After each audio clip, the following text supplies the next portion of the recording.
Imbangan harta tidak adil. Dan harta tidak berada di tangan umat yang sepatutnya berada pada mereka. Kemudian ada satu gerakan, bukan suruh kata haram beli barang orang bukan Muslim, beli barang Muslim. Marilah 2-3 orang di atas rahmatan lil alamin. Tak boleh kempen ni. Apa yang rahmat lil alamin? Kau rahmatan lil alamin, kau buang orang Islam. Tapi setengah orang kata dalam Islam ni tak ada boikot. Saya nak cerita dalam Islam ni bukan boikot bukan Muslim. Boikot orang Islam pun ada. Tu 3 orang yang tak pergi Tabuk tu. Wa 'ala thalathati alladhina khulifu hatta idza dhaqat 'alaihimul ardu bima rahabat wa dhaqat 'alaihim anfusuhum. Kepada 3 orang yang tak hadir kepada perang Tabuk. Mereka patutnya perang. Iaitu Ka'ab bin Malik daripada Bani Salamah, Murarah bin Rabi' al-Amri daripada Bani Amr bin Auf, kemudian Hilal bin Umayyah daripada Al-Waqifi, daripada Bani Waqif. 3 orang ni Nabi boikot. Saya bukan daripada jalur yang keras. Saya ketika terus terang, ketika perkasa dan seumpamanya yang saya ketika itu menganggap sangat perkauman, saya antara orang yang menentang kenyataan-kenyataan mereka. Tapi dia heran, adakah Zakir Naik telah jadi Dr. Mazhar jadi perkauman? Saya kata dia tidak jadi perkauman. Saya juga bukan full supporter dia. Tetapi apa yang kamu nak buat dengan negara ini sampai orang nak pergi sembahyang jemaah pun tak boleh? Buat report, buat bantahan kerana hamba Allah tu nak pergi sembahyang berjemaah, bukan nak berucap. Orang Islam dalam negara mereka sendiri, orang Islam tak boleh untuk melakukan amalan agama mereka.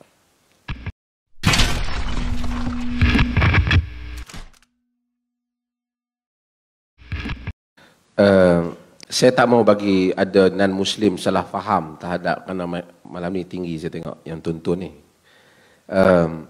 Yang pertama, sebelum saya nak pergi pada apa yang disebut tadi, kita kena tahu sejak sekian lama orang non-Muslim boleh hidup dalam negara ini dengan aman. Saya selalu buat contoh, kedai bukan Islam di tengah kampung Melayu Muslim.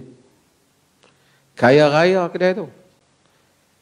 Orang Melayu hormat lagi, panggil dia toke. Dia hutang kedai Ahmad tak bayar, hutang kedai asing dia bayar. Takut asing tutup di akhirat, tak ada pahala nak bagi, asing memang tak ada pahala. Dia kata Ahmad ada boleh juga dia ambil. Tapi maksud saya ialah betapa sikap tolerance. Sebab tu saya beberapa kali kata orang Islam ni bab-bab tentang hormat agama lain, menghormati orang yang berbeza agama tak perlu diajar.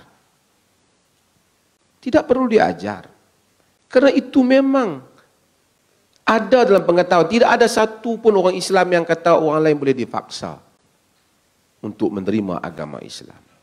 Tapi isu yang berlaku ialah kita dengan sikap latar orang Melayu Muslim itu sendiri dan keadaan yang berlaku, saya tidak prejudis kepada semua, tapi kita tahu bahawasanya banyak produk-produk Muslim ni tak boleh nak dijual di pasar-pasar besar kerana tidak diberi tempat yang sepatutnya.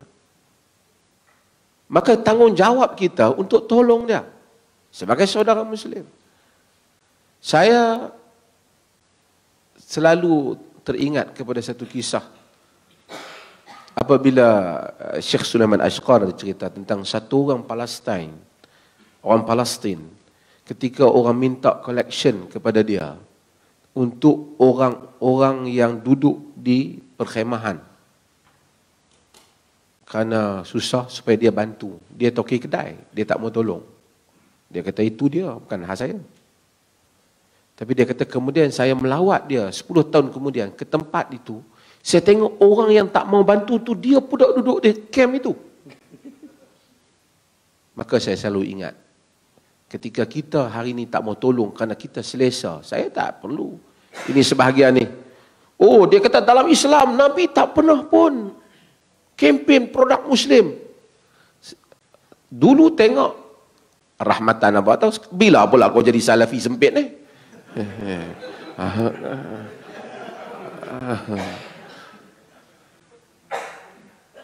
Saya sebut tentang masalah kita bukan kempen boikot di Malaysia ni. Kita hanya kata beli barangan Muslim. Kalau ada benda yang kita tak ada produk itu, ada non-Muslim, beli. Dari segi imbangan ekonomi, juga berapa lama kita memperjuangkan supaya naiknya ekonomi Bumi Putra dalam konteks bahasa politik kita. Supaya dengan Bumi Putra naik, kerajaan tak perlu sangat nak bagi bantuan pada mereka. Sekarang bila kita tengok dalam masa berapa hari dah hari ni Datuk kempen ni? Yang nampak dalam 3 minggu ni, berniaga Muslim pun produk dia pun bagus keluaran. Kita kata tak boleh pula dah. Hari itu kita nak bagi mereka maju, perniagaan mereka maju, ekonomi mereka meningkat. Bila dah meningkat, tak boleh, bahaya. Ni mamat mana daripada Penang ni kita melanggar perlembagaan.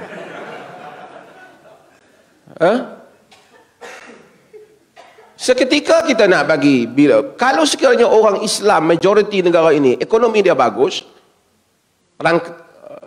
kena share lah supply chain, rantaian pembekalan itu. Jika sekiranya tertumpu pada satu kaum saja, tidak ada kaum asas kepada negara ini tak boleh naik.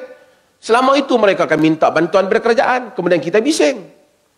Sekarang bila mereka nak naik, menteri di kalangan orang Muslim sendiri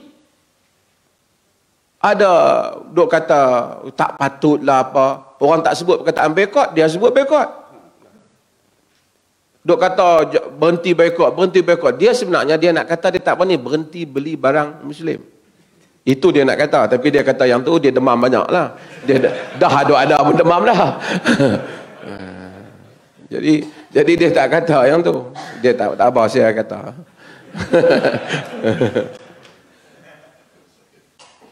Saya tuan-tuan balik kepada isu boikot. Bukan kita kempen boikot. Tapi setengah orang kata dalam Islam ni tak ada boikot. Saya nak cerita dalam Islam ni bukan boikot bukan Muslim. Boikot orang Islam pun ada. Tu 3 orang yang tak pergi Tabuk tu. Wa 'ala thalathati alladhina khulifu hatta idza dhaqat 'alaihimul ardu bima rahabat wa dhaqat 'alaihim anfusuhum. Kepada 3 orang yang tak hadir kepada perang Tabuk, mereka patutnya perang, iaitu Ka'ab bin Malik daripada Bani Salamah, Murarah bin Rabi' al-Amri daripada Bani Amr bin Auf, kemudian Hilal bin Umayyah daripada Al-Waqifi, daripada Bani Waqif. 3 orang ni Nabi boikot. Hatta idza dhaqat 'alaihimul ardu bima rahabat. Sehingga bumi menjadi sempit, bumi Allah menjadi sempit. Wa dhaqat 'alaihim anfusuhum, diri mereka yang sempit. Nabi tak bagi apa? Cakap pun tak. Bukan saja orang tak cakap, bini pun tak boleh cakap dengan depa. Bini depa tak mau cakap. Melainkan Hilal bin Umayyah dah tua, bini dia serh makan kat dia. Yang lain semua tak mau. Mari pada Nabi. Kau sini dia mari, Nabi tengok belah ni. Dia mari sini, Nabi tengok belah ni. Sebab kerana tidak menghadiri perang Tabuk. Sehinggalah wahyu turun. Kan? Sehinggalah taba alaihim, Allah Ta'ala ampunkan mereka. An yatubu, sehingga supaya mereka mendapat keampunan. Sehingga Allah ampunkan mereka. Maksud, dalam konteks muamalat yang luas ini. Ini maqasid ni. Maqasid. Dalam konteks muamalat yang luas, maksud syarak itu, apa tujuan yang nak dicapai dalam pembahagian harta? Agama mahu supaya pembahagian harta dengan adil. Sekarang imbangan harta tidak adil dalam negara ni. Imbangan harta tidak adil. Dan harta tidak berada di tangan umat yang sepatutnya berada pada mereka. Kemudian ada satu gerakan, bukan suruh kata haram beli barang orang bukan Muslim, beli barang Muslim. Marilah 2-3 orang di atas rahmatan lil alamin. Tak boleh kempen ni. Apa yang rahmat lil alamin? Kau rahmatan lil alamin, kau buang orang Islam. Sebab itu istilah ini bagus. Asalnya daripada Quran. Tapi jangan salah gunakan. Jangan susah hati. Kalau dia tanya, Dr. Mazhar, dia memang macam tu. Saya bukanlah nak kempen diri saya. Saya bukan daripada jalur yang keras. Saya ketika terus terang, ketika perkasa dan seumpamanya yang saya ketika itu menganggap sangat perkauman, saya antara orang yang menentang kenyataan-kenyataan mereka.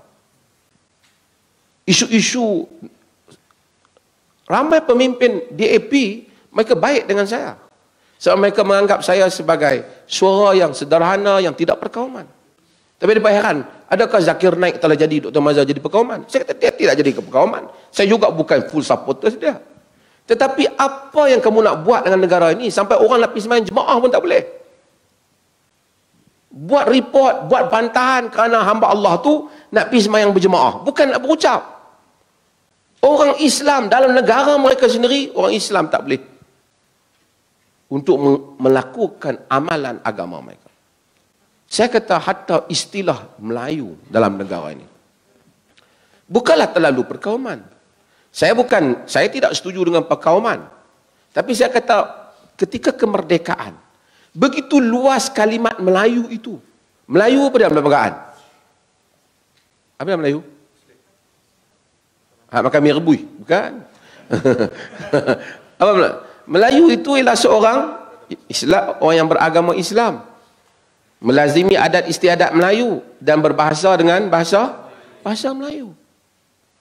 Artinya kalau orang tu beragama Islam, melazimi adat Melayu, berbahasa dengan bahasa Melayu, dia adalah orang Melayu. Ataupun yang seterusnya ialah orang yang diiktiraf sebagai warga negara berdasarkan kepada kemerdekaan itu, masa kemerdekaan itu. Tapi artinya konsepnya itu pun luas. Hatta kempen produk Muslim, dia bukan keperkauman, kerana Islam apabila pergi pada satu negeri, dia tidak perkauman. Saya selalu sebut Islam ini, Dr. Ruzaimi selalu sebut hadis. Dalam hadis hampir semua tokoh-tokoh yang utama bukan orang Arab. Abu Hanifah mazhab paling besar sekali dalam fiqh disebabkan kesan kerajaan Osmaniyah, besar sekali dalam fiqh. Dia juga bukan orang Arab, orang Parsi. Habuan Islam orang Melayu, bukan orang Arab. Salahuddin Al-Ayyubi bukan orang Arab. Islam tidak perkauman. Kita bukan kata kempen beli barang Melayu. Hatta perkataan Melayu itu pun dah luas dalam konteks kempen beli produk Muslim. Artinya Rama Syami pun boleh masuk dalam tu. Syahadu an la ilaha illallah, syahadu anna Muhammad, masuk dia dalam tu. Orang Islam taklah tunggu isi borang, nak menikah pun payah. Tapi isi asyhadu an la ilaha illallah wa asyhadu anna Muhammad Rasulullah, Muslim dia.